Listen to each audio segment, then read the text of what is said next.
In the west of the USA, 4 states were populated by men who had a dream: to conquer the West. Their dreams of a new frontier were fulfilled on the edge of the Pacific Ocean. A distant boundary, a legendary frontier that today is highly developed. The West Coast still possesses a strong power of attraction. Many myths still persist there. They attract dreamers by the thousand. So you have to get away from the coast to find nature in its purest form. A nature of majestic landscapes, shaped by the relentless erosion of wind, rain, and rivers over millions of years.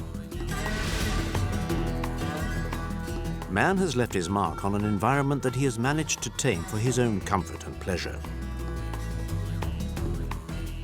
He has succeeded in overcoming daunting geographical constraints, and everywhere has drawn the best from the land. Within the borders of Arizona and Utah, nature has produced some of its greatest achievements. Man has sometimes lent a hand, as in the case of Lake Powell, one of the largest artificial lakes in the world.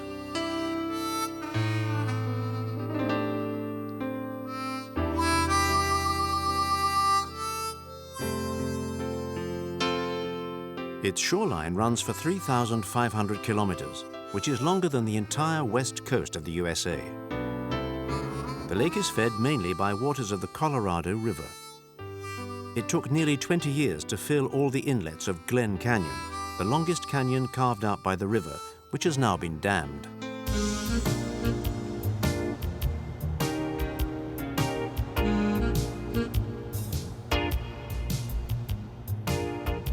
Lake Powell has become an important base for this nautical playground.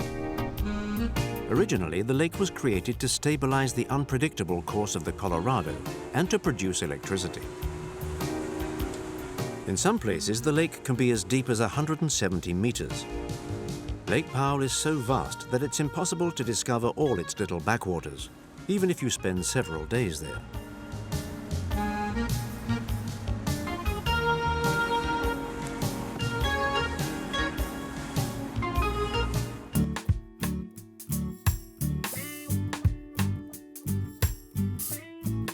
In the southwest of Utah, Zion National Park is a mecca for geologists. Several million years ago, the upper layers of the rock were at sea level. But when the tectonic plates shifted, they pushed the surface up to an altitude of 3,000 meters. Then erosion set about undermining it. The rock is stained red by iron oxide. In deference to nature's choice, the asphalt topping of the road is red. This landscape inspires artists. But it's not only the colors, it's also the atmosphere of the place that the painter appreciates. And with that comes inspiration. Rob Wilson. There's nothing more inspiring than this landscape. It's just phenomenal. I love the color, I love the sights, the sounds.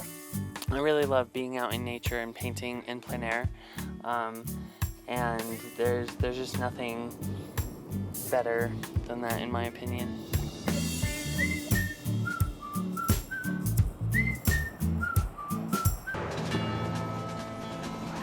Nature can also produce some spectacular surprises. In the northwest of Arizona, on a vast level plateau, water erosion has produced a prodigious tour de force: the Grand Canyon. Carved out by the Colorado River, the Grand Canyon goes down so deep it exposes rocks that are 2 billion years old. The vegetation growing down its sides is very varied. In fact, because of the difference in altitude between the top and the bottom of the canyon, most of the principal climatic zones on Earth are found there.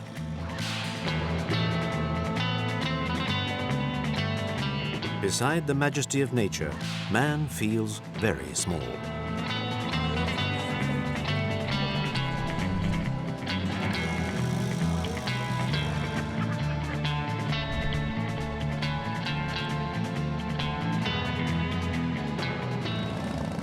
There are many ways to visit the Grand Canyon National Park, but the most spectacular is by air. However, the pilots have to respect strictly defined routes. Brett Oliver.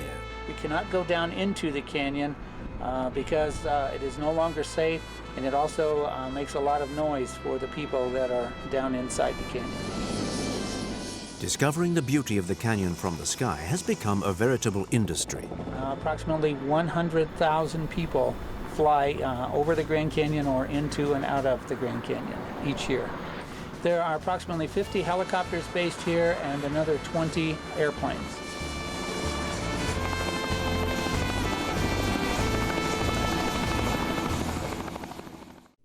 Moving on towards the west, once you've crossed the border between Arizona and Nevada, and at the end of a long road across the desert, there appears a mirage, an apparition, Las Vegas.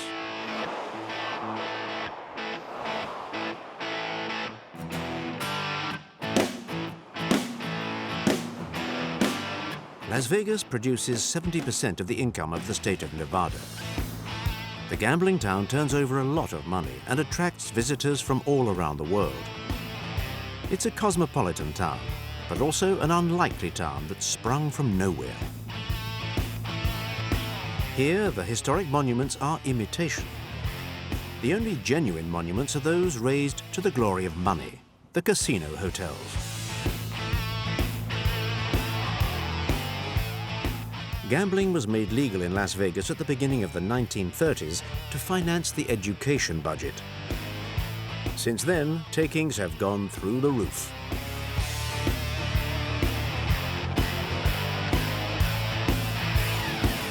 Las Vegas is mirrored to infinity and shows itself off. Theaters are custom built to stage the most spectacular shows. Help! I need somebody. Help! Not just anybody. Help! You know I need someone. Help! You tell me that it's evolution.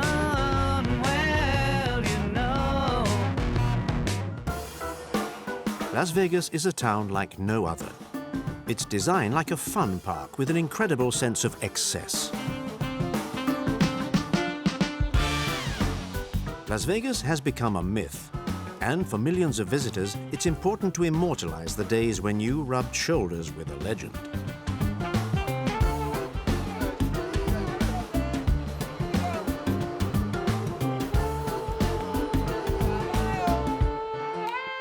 Many American legends have entered popular culture.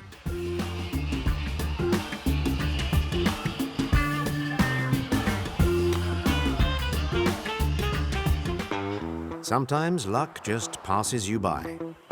You can deposit personal effects in the pawn shop and borrow money on it. Any belongings not retrieved by their owners are often sold at very attractive prices.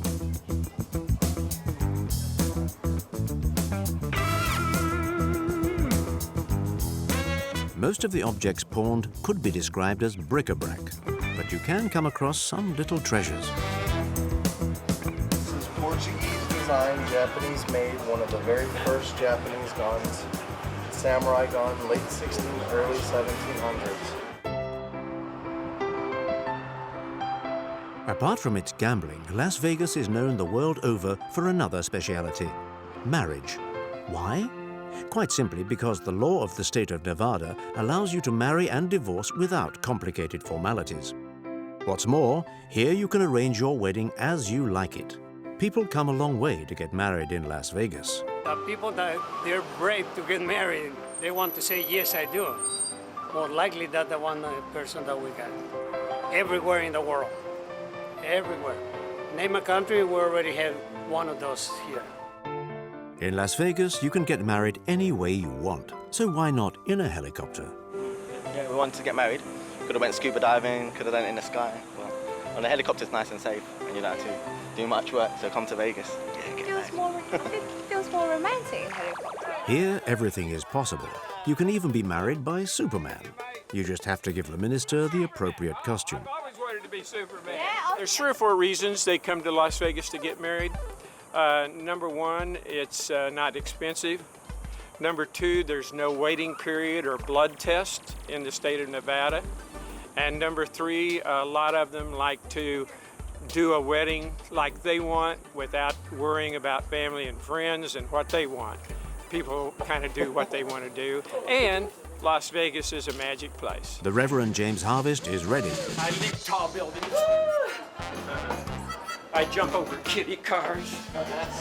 I'm Superman! It's Reverend Superman here at Hell USA, Las Vegas, Nevada.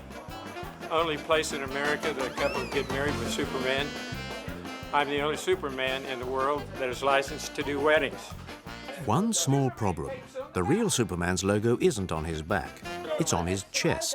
You'll see when you... There's no getting away from it. There's a logo. Yeah. I don't care where I wear it. I just want it to be right. Listen. Where's my jock strap? This is on the back. You have this on your back. This is Oh. supposed to be on your front. So you're showing too much skin on the front. I'm Too sexy for us. I'm making you nervous. Okay, turn it around. No, yeah, you have to. Yeah. In Las Vegas, you have fun, but you do things properly, even if you're a beginner. First time Superman. Even here, it's not every day you meet a Superman priest who doesn't take himself seriously. That's perfect. This is a joke, really. We're just kidding. That if a couple can stand still for 5 minutes, we'll marry them. Welcome to Vegas! The moment they've been waiting for is here at last. At these important times, the slightest detail is important. Superman can't find his seatbelt. And off we go for the great adventure.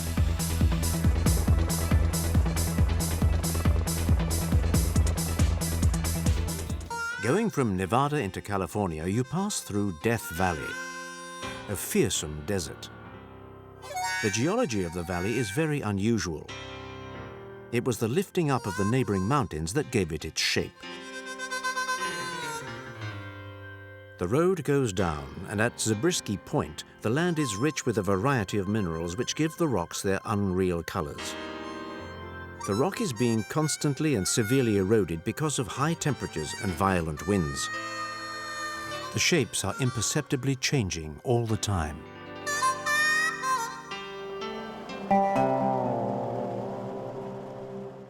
In Death Valley, the temperature in summer can reach incredible peaks. The place names are evocative. And the record temperature, 56 degrees centigrade in 1913. That didn't prevent Mormon pioneers crossing the valley in specially adapted contraptions.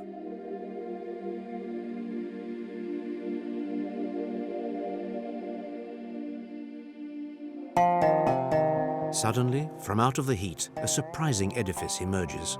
An opera house, founded in the middle of the desert by Martha Beckett, a New York dancer. Richard Regnall, the caretaker. Actually, there is. Marta really didn't care, to tell you the truth. She didn't care if anybody ever came to see any of her shows or not. She would like it, and eventually that did happen. She would perform shows 6 days a week, whether somebody walked through the doors or not. The public comes from all over the world. They come from Europe, Middle East, Asia, Europe, of course, with a few of the Westerners too.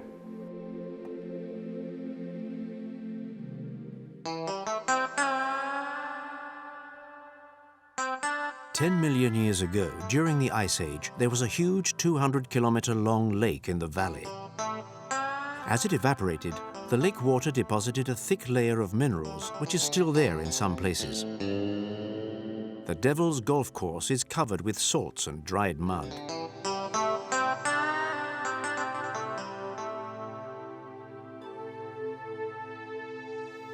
At 86 meters below sea level, the bottom of Death Valley is not devoid of water. Sometimes heavy rainfall creates temporary rivers.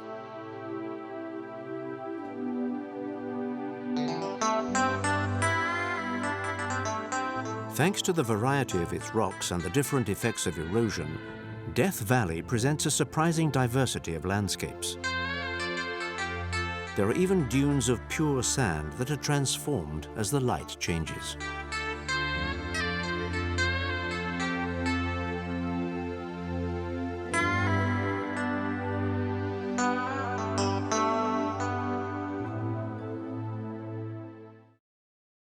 Still going west, the road climbs well above sea level to cross the Sierra Nevada, Spanish for snowy mountains. The highest summits are over 4,000 meters.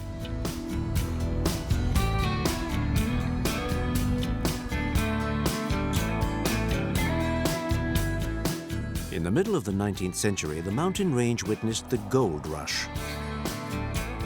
With the discovery of gold nuggets in the American River, the destiny of the region was drastically changed. Thanks to a recent invention, the telegraph, the news spread quickly and prospecting began. The configuration of the gold ore deposits here is very special. The mother lode of California runs roughly for about 150 miles, north and south through the state in the foothills of the Sierra Nevada mountain range, and it varies anywhere from about a half a mile to 2-3 miles wide.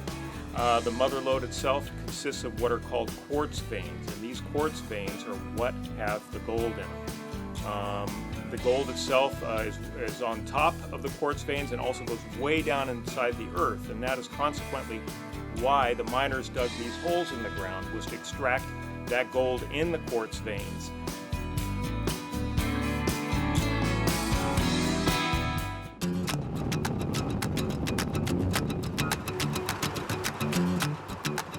Once you've crossed the bridge of the Sacramento River, you enter the capital of California. Sacramento became the capital a few years after the first gold nuggets were discovered. The Capitol is the seat of state government.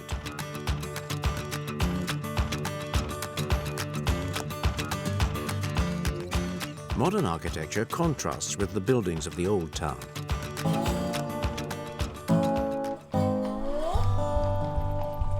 Vestiges from the gold rush times, most of the buildings date back to the second half of the 19th century and are reminders of the prosperity of the town. Sacramento was a staging post between rural California and the great cities of the coast.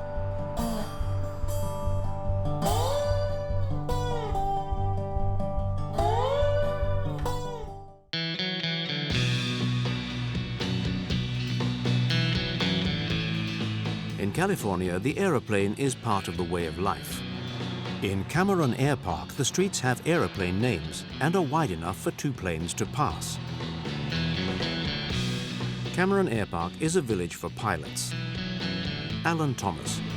Every house has a hangar either attached to the house or built separately from the house, but virtually every resident on this air park is a pilot and an aircraft owner. In this small village, plane lovers like to meet up. They can devote themselves entirely to their passion and let their imagination take flight. Well, this is her mailbox, obviously, but it is a somewhat of a model of her T-28, which is a former Navy trainer from the 50s and 60s and even into the 70s. It lasted a long time, so it's rather unique in that respect. It's the only one like it on the air park. Some of them work in San Francisco and do the return trip in the day. Far from being a luxury, here the plane is just an obvious way to get around.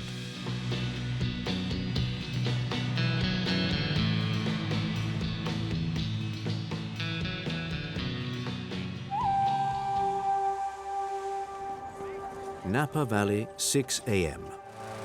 Another way of shaking off the shackles of gravity. You inflate the hot air balloon. But what can you see here from the sky? Jim Marshall. Mostly wineries, vineyards, the hills, the Palisade cliffs that are back behind us here, and just the topography. It's very scenic. It's geothermal area, so we have a lot of hot springs. The geyser, which we just flew over a second ago. Geothermal science is one of the resources of a region that is really privileged by nature. Besides wines and coming to drink wine, ballooning is probably the second most popular thing to do in Napa Valley. And what better way to see the wineries from the air? High-quality wine is produced in the Napa Valley. It's a recent production since it only began at the beginning of the 19th century. The United States occupies 4th place among the world's wine producers. California produces 90% of American wine.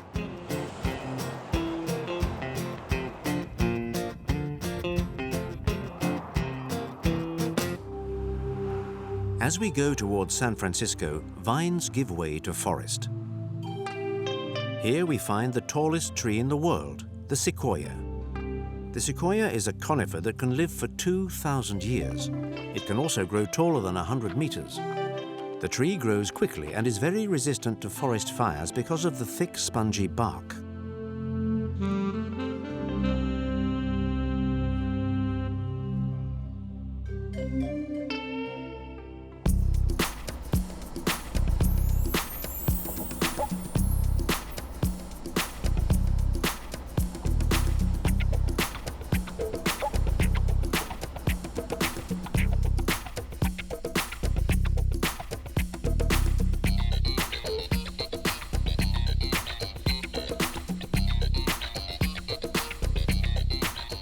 Most of the satellite towns around San Francisco join up to form a huge conglomeration called the Bay Area.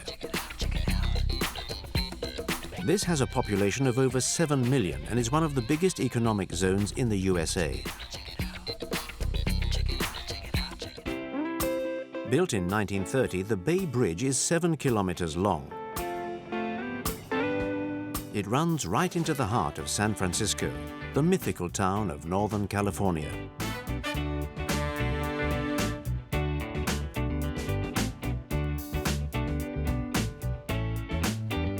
Downtown San Francisco is the financial and business district. Another mythical site is the Golden Gate Bridge. The bridge is painted orange so that it can be seen through the fog which frequently enshrouds the bay. It marks the separation between San Francisco Bay and the Pacific, while at the same time facilitating communication between the town and the north. On the north coast, a short distance from the Golden Gate Bridge, the houseboats of Sausalito ride at their moorings. Many hippies used to live in these floating houses in the 1960s and 70s. Sausalito was one of the bastions of the counterculture. Since then, rents have soared astronomically, and these days the area is more frequented by middle-class bohemians.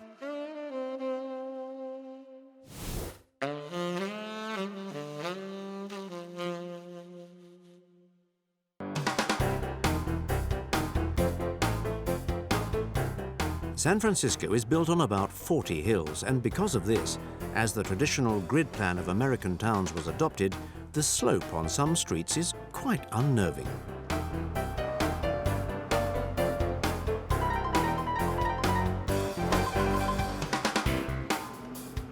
For example, Lombard Street, which has a gradient of up to 27%, 8 bends in 400 meters, and a nickname, the windiest street in the world.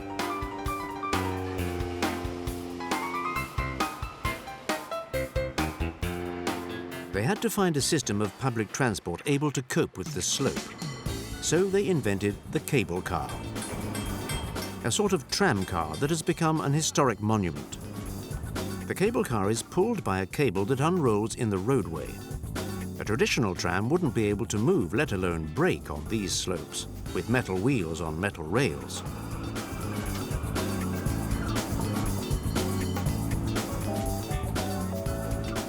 The grip man operates a lever that grips the cable so that the vehicle can move forward. To stop, it's simple. You release the lever and you brake.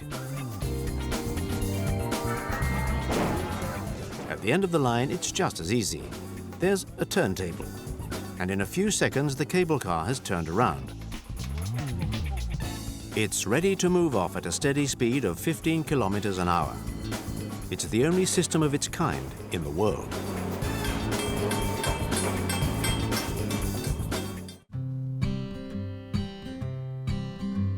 The real estate heritage of San Francisco is remarkable.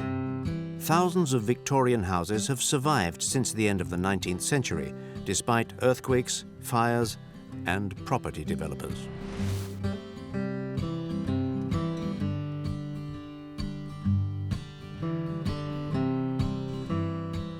Built onto a wooden frame, the plans of Victorian houses were often identical, and the ornamentation was mass-produced. They're very much sought after. Because of their unusual colors, they're known as the Painted Ladies.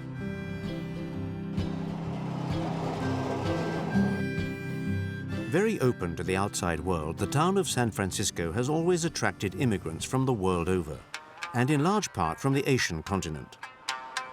The Chinese settled here in the middle of the 19th century. Their district, Chinatown, contains the largest Chinese community outside of Asia.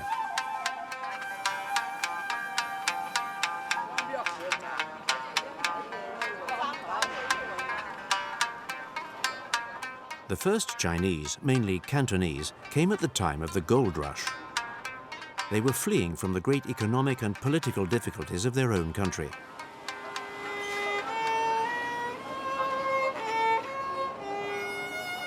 A second wave of Chinese arrived for the construction of the railroad at the end of the 19th century.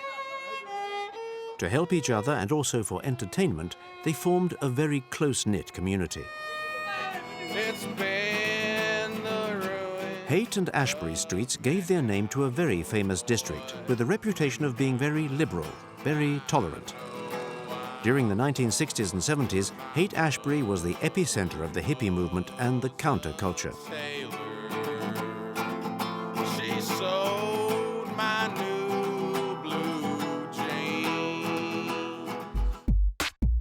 A cool, invigorating wind blows through San Francisco. Personalities can express themselves freely and without complex.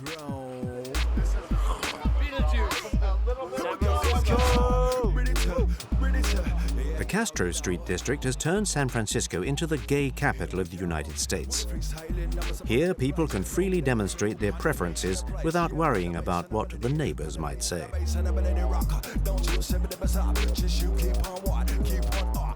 The first gays who settled in Castro at the end of the 60s came from the hippie generation.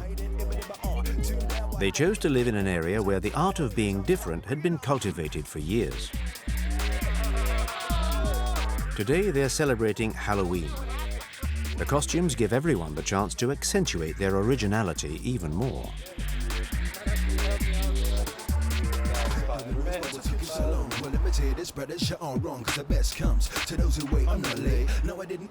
Castro sets the unusual tone of a progressive town open to the world. San Francisco is the outcome of a long search at the frontier of the American West. A town where dreams come true and where myths live on.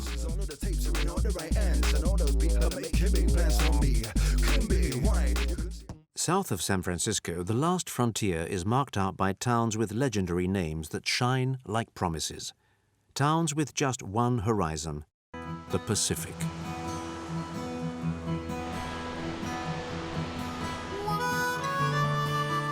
San Francisco is not far away, and yet the Pacific Ocean shore has remained surprisingly wild for a large part of the coastline. It harmoniously alternates rocky areas that are difficult to get to and sandy places that are jealously protected. An area where nature is conserved and stretches as a long panorama on the Pacific.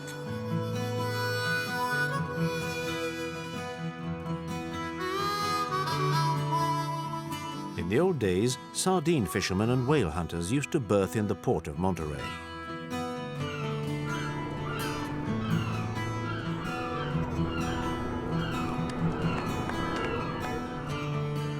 The fishermen would tie up to the jetty at Fisherman's Wharf.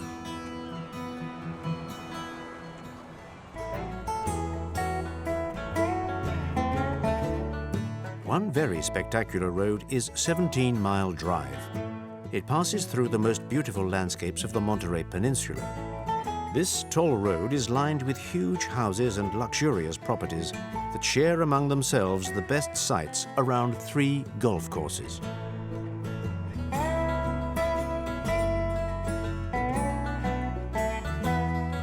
These courses enjoy an international reputation and perfectly manicured greens. Here, man takes care of nature, and only the Pacific spray is allowed into these very private areas.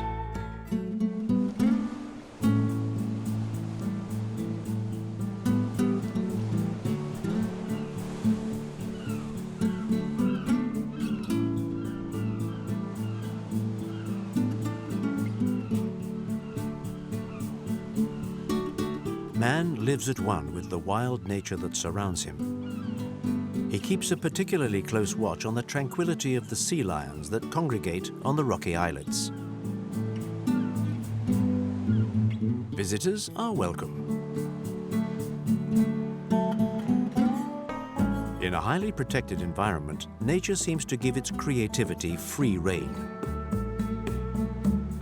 The trees are twisted by the wind and scoured by the sea salt until they are just ghostly silhouettes.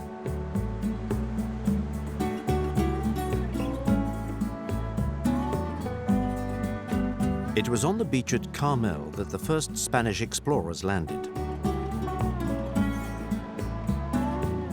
Carmel by the Sea, to give it its real name, was founded at the beginning of the 1900s. This initiative was down to the artists who appreciated the beauty of the place. Indeed, art always has a special place in a setting where Spanish influence is manifest.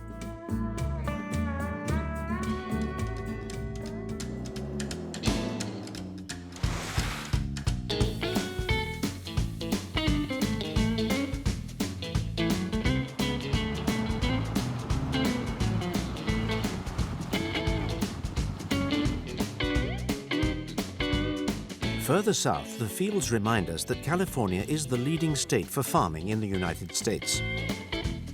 Arable land covers a quarter of the state. More than half the fruit and vegetables produced in the United States comes from California.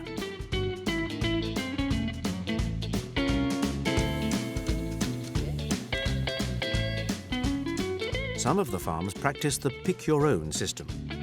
You pick the fruit yourself.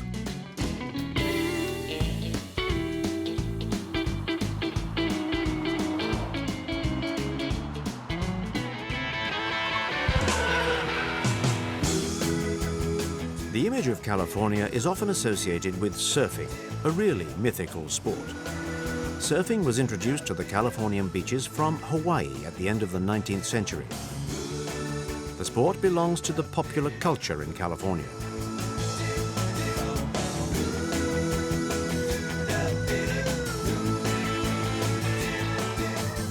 The mobility of the camping car means that surfers can get to their favorite spots. It's a way of ensuring close contact with nature.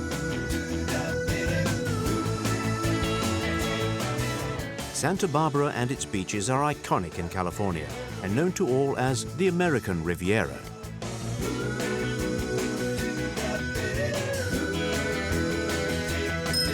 Many things have changed since the 1960s, but a few picturesque characters perpetuate the good old days.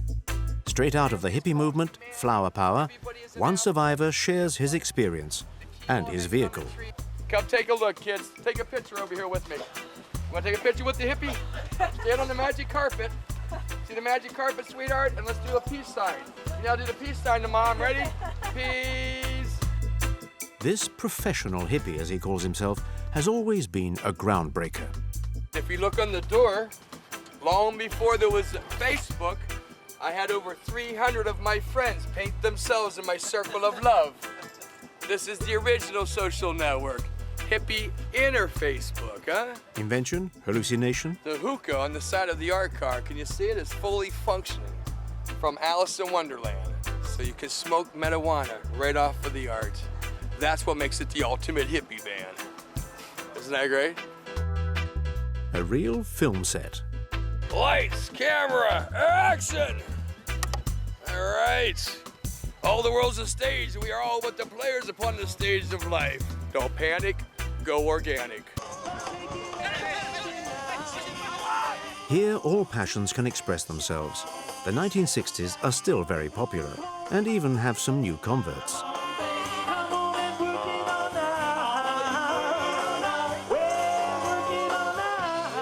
Eternal values that all generations share.